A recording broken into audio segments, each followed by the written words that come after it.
Mari kita mulaikan kebaktian hari ini dengan berdoa. Ya Allah Bapa kami di surga yang kami kenal di dalam nama Tuhan Yesus. Kami sangat bersyukur ya Bapa pada pagi hari ini, karena Engkau mengumpulkan kami bersama di dalam kebaktian ini, supaya kami dapat meninggikan dan memuliakan Engkau. Karena Engkaulah Allah kami, Engkaulah Tuhan kami yang menguasai dunia ini dan menguasai segala-galanya. Dan sebab itu Tuhan, Engkau layak ditinggikan, Engkau layak diagungkan. Pada pagi hari ini Tuhan, kami serahkan kebaktian ini dari awal sampai akhirnya. Biarlah hati kami tertumpu dan terpusat untuk meninggikan dan menyembah Engkau. Walau apapun keadaan di sekeliling kami, namun hati kami tetap tertuju kepadamu saja ya Tuhan.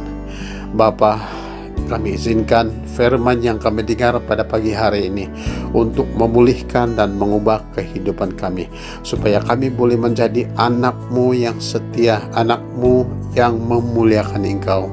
Dan Tuhan, Engkau berkati kami juga, jamah hati kami ketika tiba masanya untuk kami memberi. Biar kami dapat memberi yang terbaik bagi kemuliaan nama-Mu ya Tuhan. Terima kasih Bapa, berkati kami semua, tolong kami, berkati kami melalui kebaktian ini. Di atas dan di dalam nama Tuhan kami, Yesus Kristus, kita katakan bersama, amin.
memisahkan kita.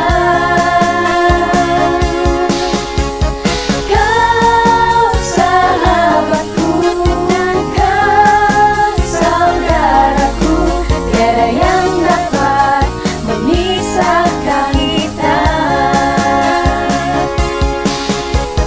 Kau sahabatku, kau saudaraku, tiada yang dapat memisahkan kita.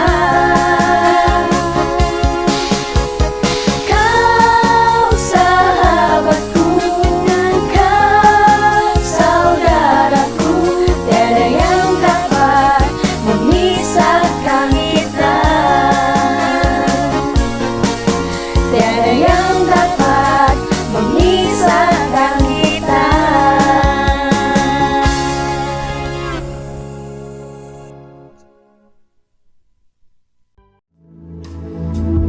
Ku bawa kepadamu, oh Tuhan, persembahanku ini. Ku ingin Engkau menerima korban syukurku melalui pujian.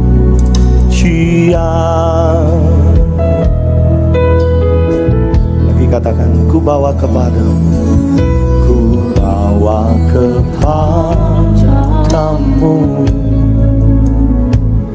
oh Tuhan, persembahanku ini. Ku ingin Engkau menerima korban syukurku melalui pujian. Shalom, saya ucapkan kepada semua jemaat FLCC. Walaupun di Keke, di Tambunan, di Kiningau, dan di mana-mana kamu berada pada saat ini, dan semua jemaat yang menyertai ibadah online kita pada pagi hari ini. So, saya mengucap syukur sangat-sangat kepada Tuhan karena dalam berapa, bukan lagi bulan, tapi tahun, sudah 2 tahun, kita baru sekarang buka gereja, tetapi ibadah online ini sudah berjalan, sudah lama. Dan kita masih juga, setia setiap minggu untuk mengikuti ibadah online ini. Walaupun kita sekarang sudah buka gereja, banyak juga gereja-gereja yang lain sudah buka, tetapi kita masih setia untuk bersama-sama dalam ibadah online ini. Puji Tuhan saya ucapkan, dan Tuhan masih memberkati kita, masih bukan saja mengasihi kita, tetapi memberikan kekuatan kepada kita. Enjoy always from the Lord. And sebenarnya saya ambil ini shoot dari sini. Sebenarnya di belakang itu adalah sawah padi, tetapi oleh karena sudah malam, so tidak nampak loh. So di depan ini ada kebun halia, Petigasi. Ini bukan promote, ini bagi tahu saja, right? Tapi sudah malam, tidak nampak. So mari kita teruskan. So hari ini firman Tuhan saya dipetik daripada Lukas pasal pasal yang ke-15, sama seperti yang minggu-minggu yang sudah-sudah. Saya ambil dari Lukas pasal 15 ayat yang ke-11 dan turun, mengenai anak yang hilang. Oke, mengenai anak yang hilang. Nah, beberapa minggu yang lalu saya sudah share tentang jubah, tentang cincin dan kasut yang diberikan bapa kepada kepada anak yang muda itu. Nah, tetapi hari ini saya membawa teks yang sama, tetapi dalam sudut pandangan atau pengertian yang berlainan.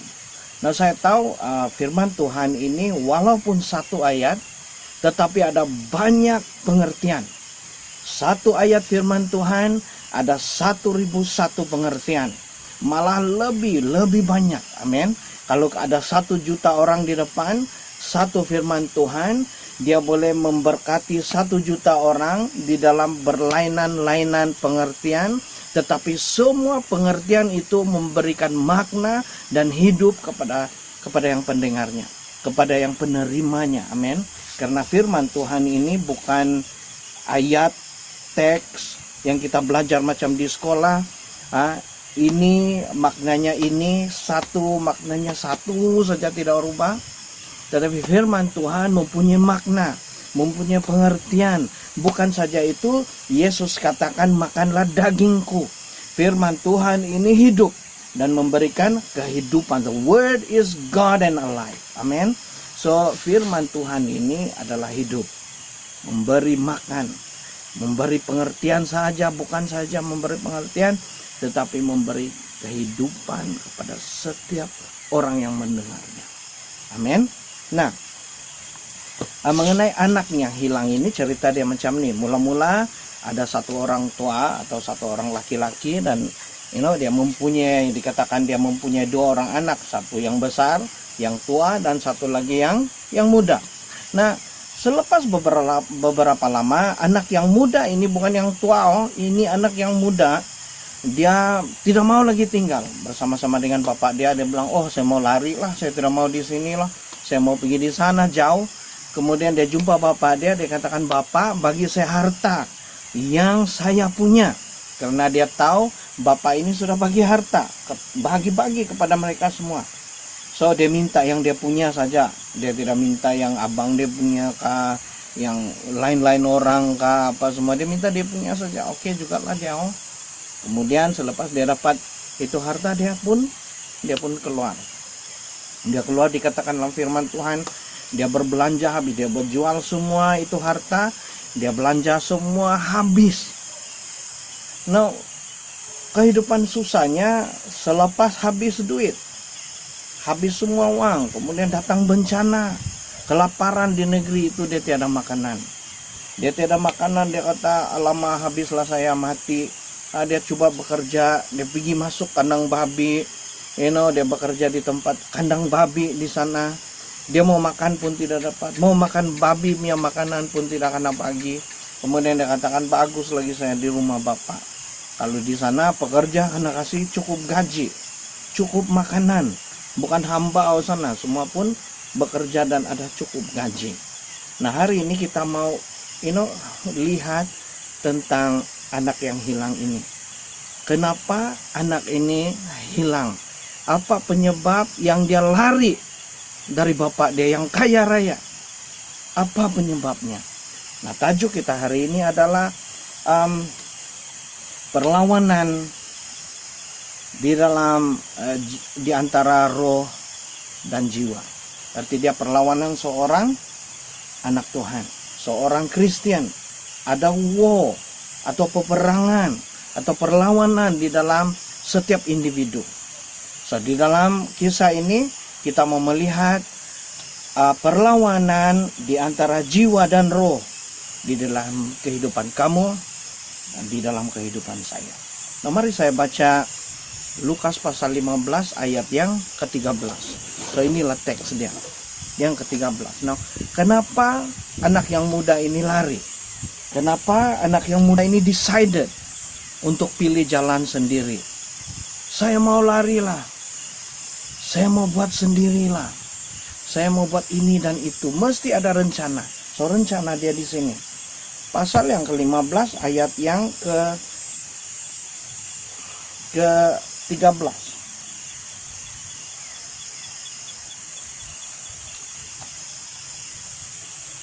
Nah, beberapa hari kemudian, Lukas pasal 15 ayat yang ke-13. Nah, beberapa hari kemudian anak bungsu itu menjual seluruh bagiannya itu lalu pergi ke negeri yang jauh.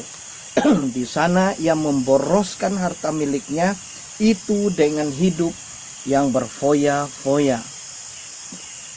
Nah, seseorang itu tidak jalan, tidak lari untuk memboroskan hartanya kalau dia tidak fikir dahulu. Dia sudah fikir, dia sudah study, dia sudah lihat, dia sudah tahu apa yang ada di luar. So, dia mau, kalau saya ada duit, saya mau buat ini, saya mau buat itu, saya mau buat begini dan begitu. Nah, hari-hari dia berpikir. Kemudian satu hari dia bilang, Bapak kasihlah saya punya duit, saya mau jalan. Nah, bila dia keluar, itu yang dia pergi. Dia jual semua hartanya, dia berfoya-foya. Apa artinya berfoya-foya? Arti berfoya-foya selalunya dikategorikan tiga inilah selalunya. Nomor satu ialah judi, perempuan, dan minum. Always that. Perempuan, judi, perempuan, dan minum-minum. Itu saja. Dalam tiga ini, kalau kau tengok satu dia ada banyak cabang-cabang, banyak branches. Perempuan dia ada banyak nih, ini ada banyak. So selalunya berfoya-foya ini dikategorikan inilah tiga selalu kena ambil. So dalam tiga ini ada banyak. So anak bungsu ini keluar dan dia berfoya-foya. Mungkin dia selalu dengar, mungkin dia selalu pikir, dia mau. Nah, dulu tiada telepon, tiada internet, tidak nampak, tapi orang berbicara, bercakap-cakap, best juga, bagus juga. Tapi itu dulu. Sekarang lagi dahsyat, kita ada phone. Satu orang ada phone. Kita ada TV, media, banyak lagi, dan kita lihat banyak. So ada sesuatu yang masuk dalam pikiran dan hati kita. So kita merancang. Adakah kita rancang itu yang bagus, atau yang kita rancang itu yang tidak bagus? Nah, anak yang hilang ini dia rancang. Mungkin dia rancang bagus juga. Mungkin dia mau buka bisnis, mungkin dia mau buat ini dan itu. Tetapi the main purpose, tapi yang dia betul-betul mau ialah mau tengok di luar. So dia jual semua harta dia pergi berfoya-foya. Nah, berfoya-foya ini datang dari mana? Dia datang dari jauh, dalam hati, dalam jiwanya yang paling dalam. Dia mau sekali. Nah, itulah perlawanan orang Kristen kita ini. Perlawanan kita ada di dalam jiwa kita, dalam hati kita, pikiran kita semua masuk. Sebab jiwa ini adalah pikiran,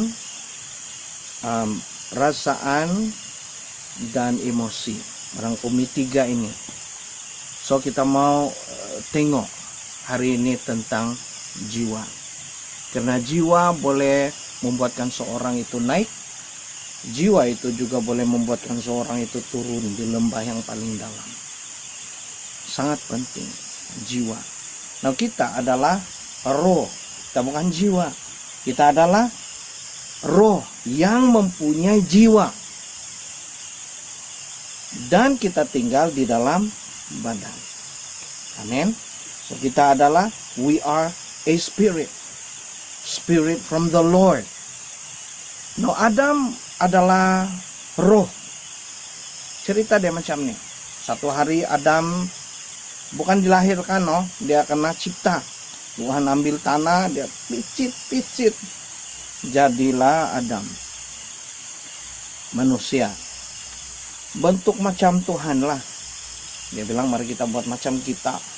So dia buatlah, jadi macam dia. So Tuhan pun tengok Adam ni keras macam patung. Kemudian Tuhan dia hembuskan nafasnya. Dia hembus masuk dalam Adam. Adam terus bangun. Betul? Dia bangun. Kenapa dia bangun? Karena nafas Tuhan. Nah, coba kita bernafas. Bukan batuk, nafas. Nafas, itu nafas adalah dari Tuhan. Satu hari dia nafas dalam Adam. Nafas itu stays there. Nafas itu tinggal di dalam Adam. Nafas itu adalah roh, karena Tuhan adalah roh. Apa yang dia hembuskan adalah roh. Dia hembuskan nafas, roh itu. Hiduplah Adam. Bila dia melahirkan. nafas itu ikut dan ikut. So keturunan dia semua ada nafas. Satu hari ini nafas hilang, kita akan mati. Betul? Kalau kita sayang seseorang itu, kalau dia hembus nafas yang terakhir, hembus keluar, itu orang mati. Kau sayang macam manapun, 1 hari kau simpan, 2 hari kau simpan, 3 hari kau simpan, kau lihat dia sudah mereput, sudah mau kembang, sudah mau pecah, minyak keluar sudah. Kita mesti mau tanam juga dalam tanah. Kenapa? Sebab kita sendiri pun sedih, takut, kesian, sudah mau hancur itu tubuh. Kita tahu itu bukan dia, itu adalah tubuh. Amin. Dia sudah naik di tempat yang dimana ada Tuhan, karena dia adalah roh. Nah, satu hal yang saya mau cerita sebelum kita lanjut, ada satu kesaksian saya tengok, saya rasa dia di National Geographic. Ada beberapa kajian. So ada kajian tentang seorang manusia yang sudah mau mati sudah. Ini orang sudah mau mati ya, tinggal sana koma. Dia diletakkan di atas satu katil yang ada timbang. So timbang ini sangat kecil, bukan kg, bukan yang yang mikro, 0,0000 mungkin, macam banyak itu time saya tengok lama sudah. Dia letak di atas katil yang ada timbangan. Ada juga seekor anjing yang diletakkan juga di atas katil yang ada timbangan. Dan ada kalau saya kira ada lagi binatang lain. Nah, satu hari ini anjing meninggal dunia, mati. Timbangan dia baca sana 0,0000 itu juga.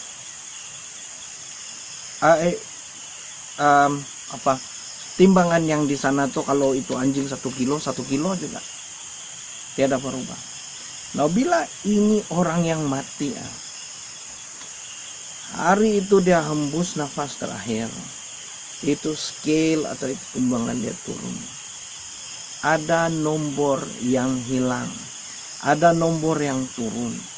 Seperti dia ada sesuatu yang tinggalkan tubuh itu. Itu saintis tuh, dokter pun heran juga. Dia bilang, kenapa boleh jadi begini? Ini kajian kan. So memang ada sesuatu yang meninggalkan. Apa yang tinggalkan? Nafas. Itu nafas lari. Ya nomode. Kita tiada lagi di sana. Nafas sudah lari. Kita adalah roh. Amin. Kita adalah roh. Nah, kita ada jiwa.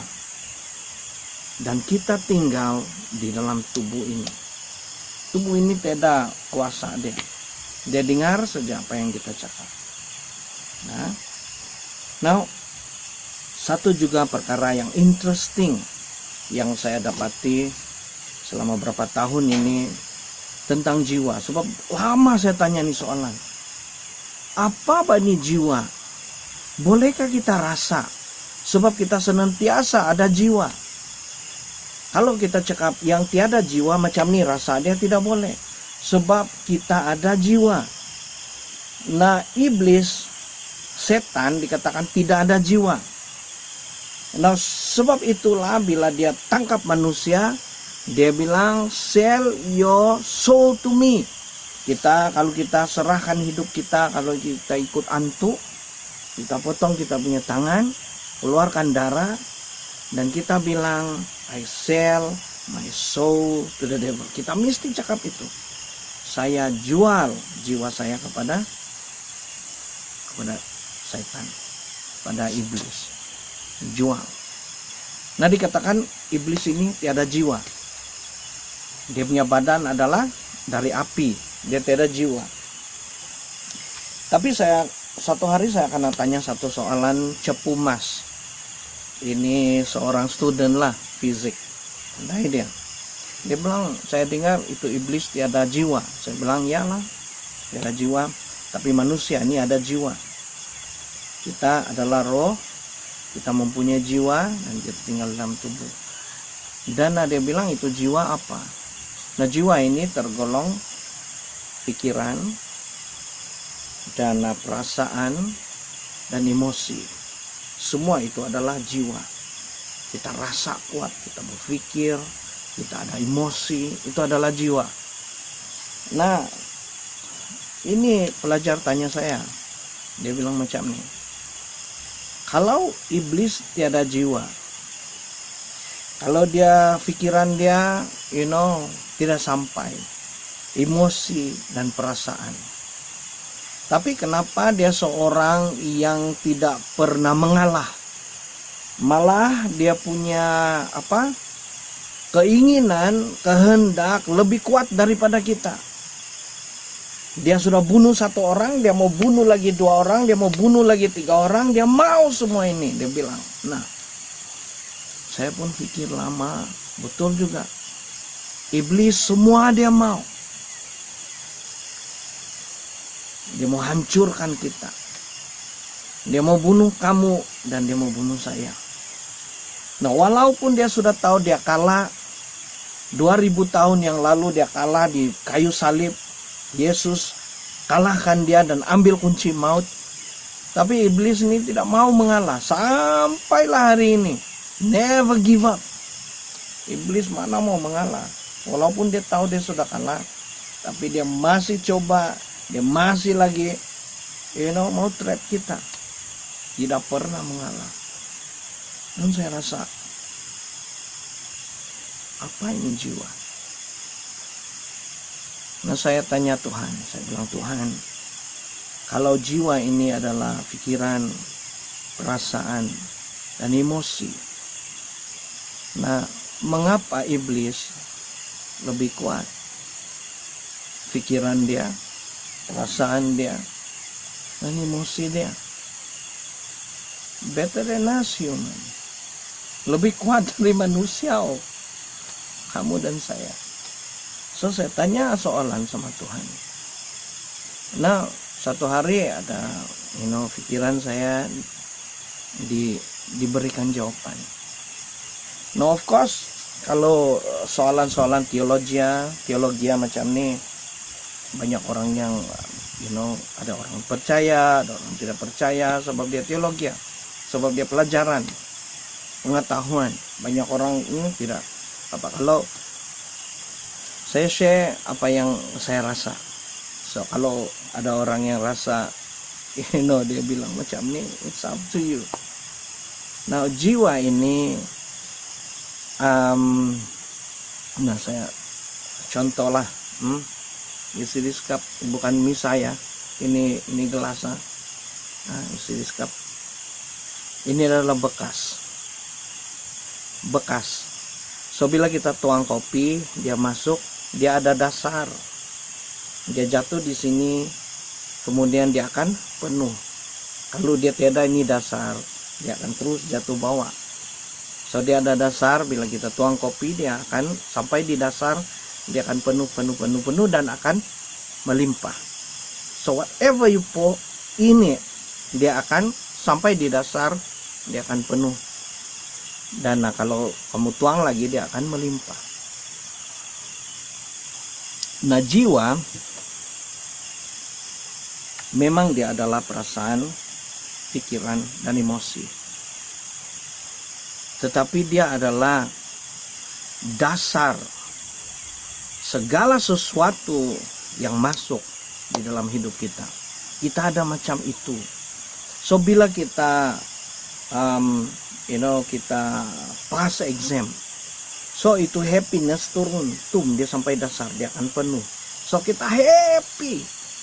Kenapa? Sebab kita rasa ini happy, kita rasa kita pas, kita happy sangat. No, kalau sedih pun dia jatuh di dasar, dia akan penuh.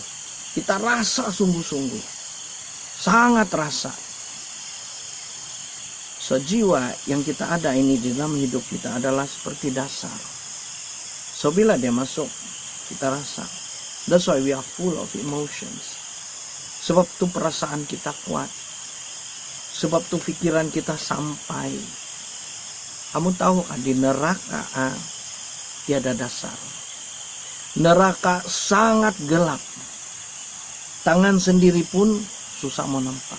Mungkin tidak boleh nampak. dikatakan gelap gelita, bukan gelita gulita. Dan tiada dasar, tidak boleh sampai. Kau kasih panjang tangan kau macam mana pun tidak sampai. Kasih panjang kaki macam mana pun tidak sampai. Tiada dasar, macam terbang-terbanglah itu kalau macam itu. Tidak boleh sampai. Kamu tahukah kalau tiada dasar, kita akan senantiasa penat. So tired. Penat sebab tiada dasar. Tiada tempat baring. Tiada tempat limpang. Tiada tempat berpinggang. Tiada tempat duduk. Siapa pernah baring atau tidur, tangan dia terkeluar dari katil macam ni. Kalau ini katil, tangan terkeluar ataupun kaki. Bila bangun besok pagi kamu rasa penat, sakit tangan. Kenapa? Sebab tangan terkeluar dari katil, dasar, dia tergantung. So bila ini tergantung, kita akan rasa penat. You know why? Dia tidak terrehat, sakit, penat. Imagine, neraka tiada dasar, restless, kita akan penat senantiasa.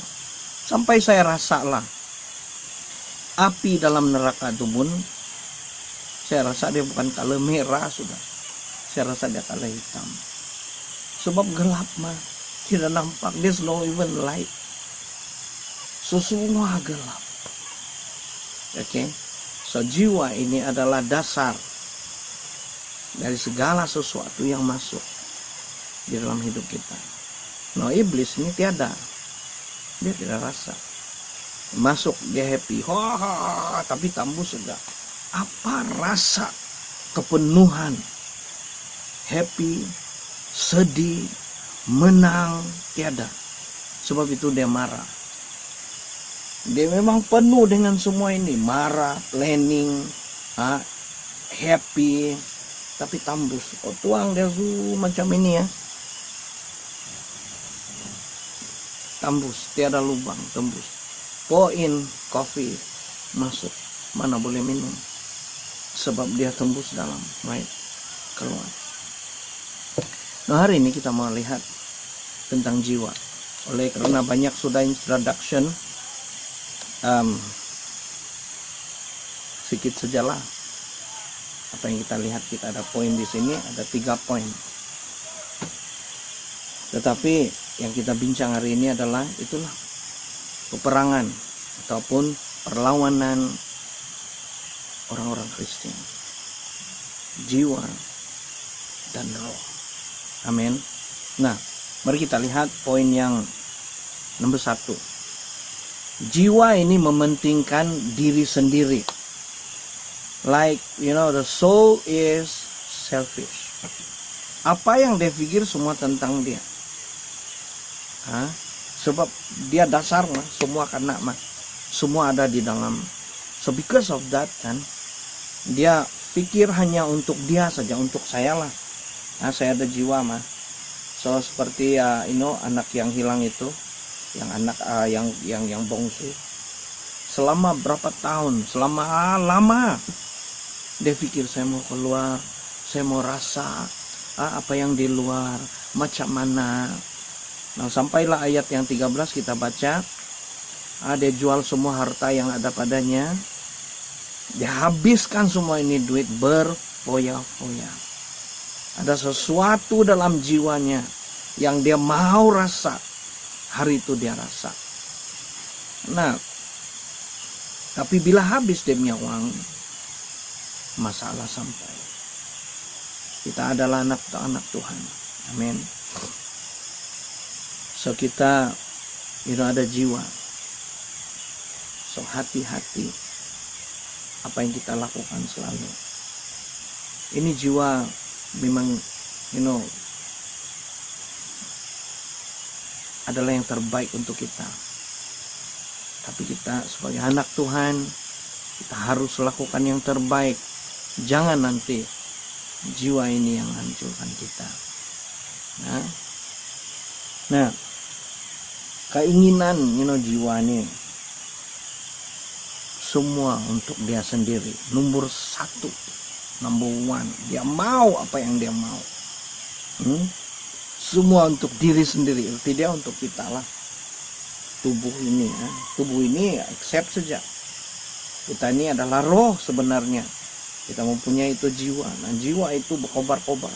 Mau memberikan kepada tubuh ini. Tubuh ini ikut saja.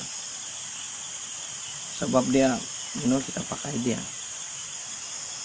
Nah, pikiran nih kita ini kan, kita punya pikiran ini terbagi kepada dua bagian. Satu adalah conscious mind ataupun pikiran yang aktif.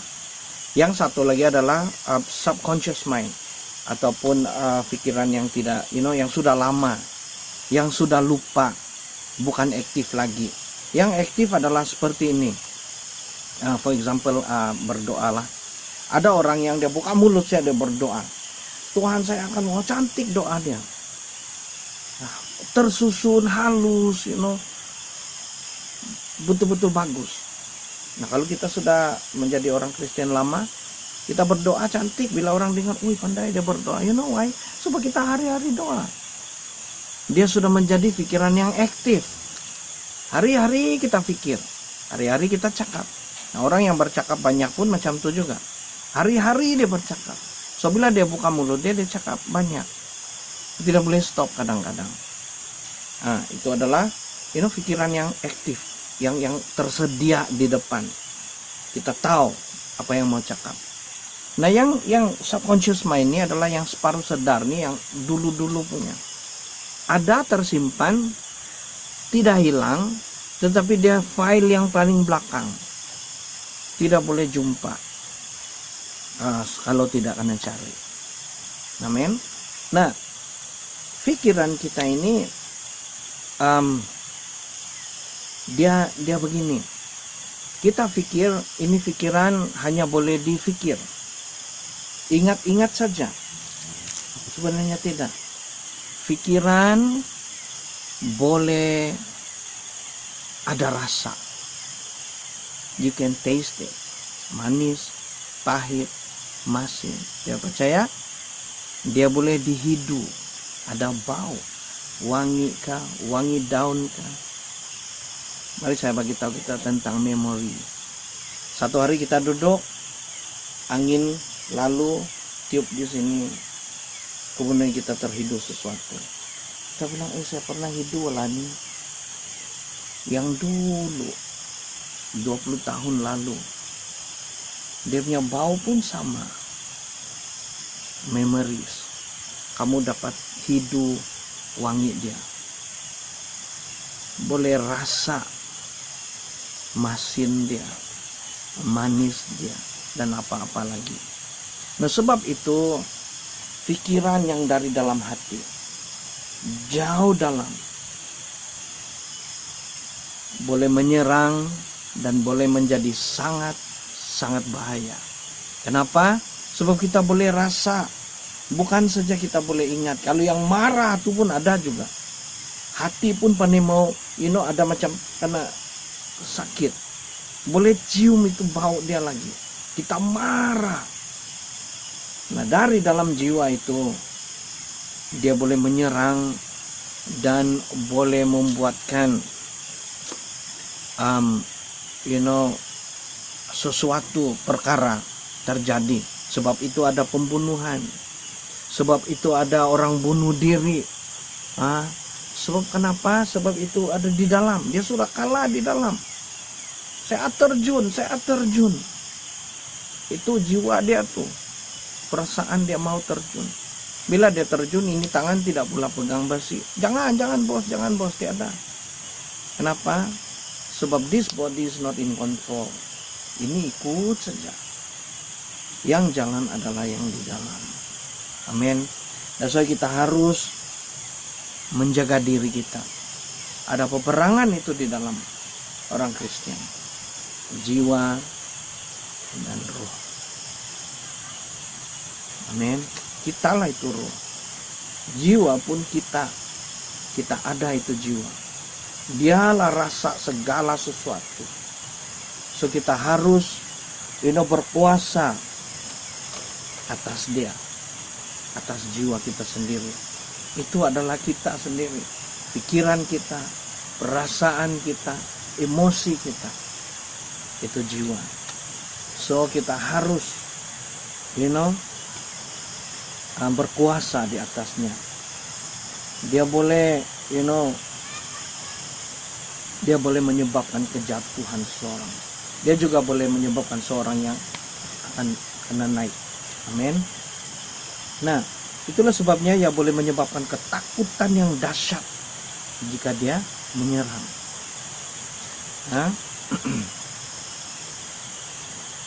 Inilah peperangan orang-orang percaya.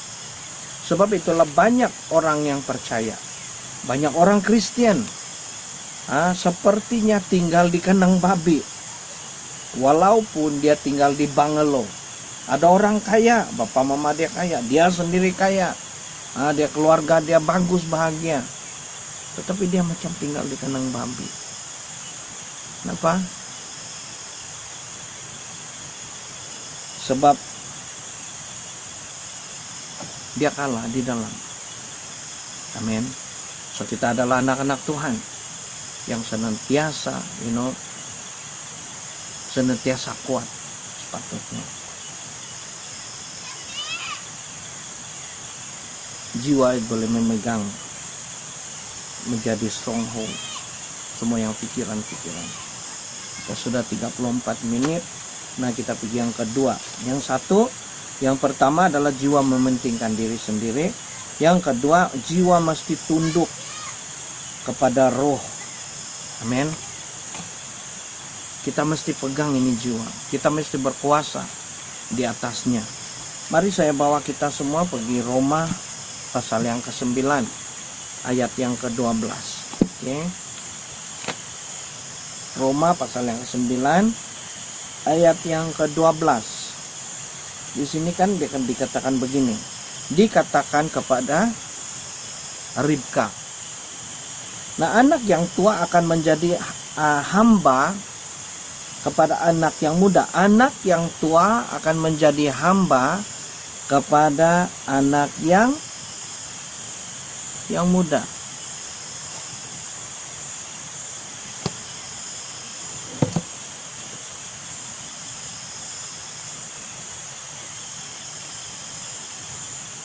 Nah, Esau adalah anak yang tua.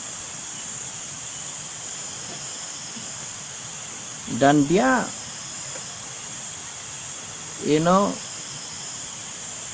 dia menjadi anak yang muda selepas hak kelahirannya, hak kesulungannya diambil. Amin. So Ribka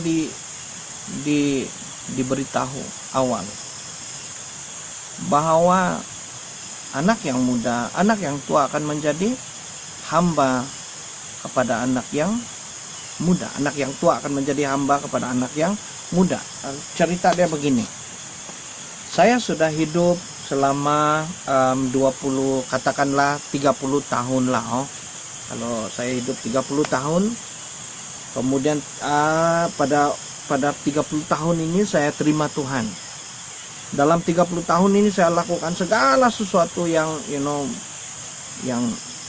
selalu dilakukan lah. Saya hidup sehari-hari.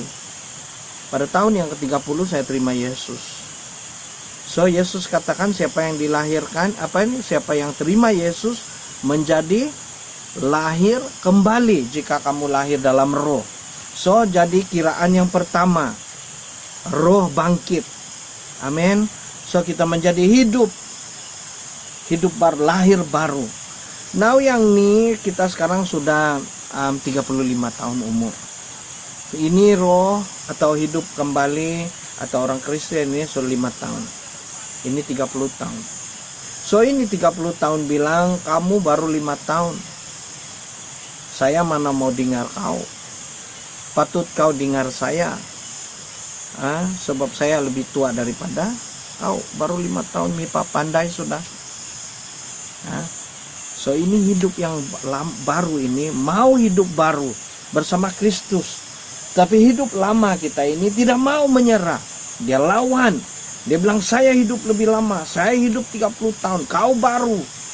Apa kau gaduh sama saya? So yang baru ini harus bertahan. Karena Yesus, Tuhan sendiri katakan bahwa yang tua akan menjadi hamba kepada yang muda. Amin. So kita, bila kita terima Yesus, kita bangkit dalam roh, jiwa harus tunduk kepada kamu. You have to take control of your soul. Sebab dia sudah rasa melama itu, banyak sudah. Tapi kita harus berpuasa ke atasnya. Amin. Kalau tidak, banyaklah perkara-perkara yang dia melakukan, yang dia rasa bagus. We as a Christian, anak Tuhan, kalau ada peperangan di dalam hidup kita ini, peperangan rohani itu, kita harus menang. Jiwa harus tunduk kepada roh. Artinya jiwa harus tunduk kepada kamu. Kamu mesti harus take control sebagai anak-anak Tuhan. Nah, yang ketiga, jiwa, ya seperti di firman Tuhan katakan, jiwa harus mati. So, yang hidup adalah roh. Arti dia keinginan-keinginan daging harus mati. Keinginan-keinginan roh harus hidup. Amin. So, puji Tuhan. Saya tidak mau kasih lebih panjang, tetapi saya bawa yang ini. Di dalam hidup anak-anak Tuhan ada peperangan, ada perlawanan. Tetapi apa perlawanan antara jiwa dan antara roh.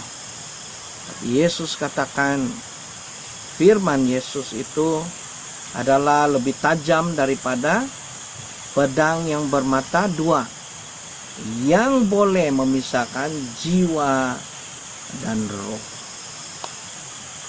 Dia boleh masuk dalam sampai jiwa dan roh dapat dipisahkan.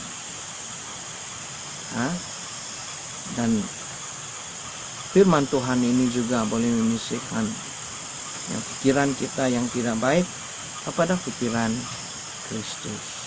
Amin. So, puji Tuhan, terima kasih karena setia mendengar sampai pada saat ini. Saya ucapkan shalom dan puji Tuhan, dan saya berdoa supaya semua kita diberkati dan semua kita terus hidup di dalam rancangan Tuhan. Dan Bapa, saya berdoa supaya mereka semua diperkuatkan dalam roh mereka Tuhan. Berkatilah mereka Bapa, bukalah pintu-pintu tingkap langit Tuhan. Berkatilah mereka dengan keuangan yang berlimpah-limpah, dan juga berkati mereka di dalam kesehatan mereka. Dalam nama Yesus Kristus. Amin. Salam saudara dan amin.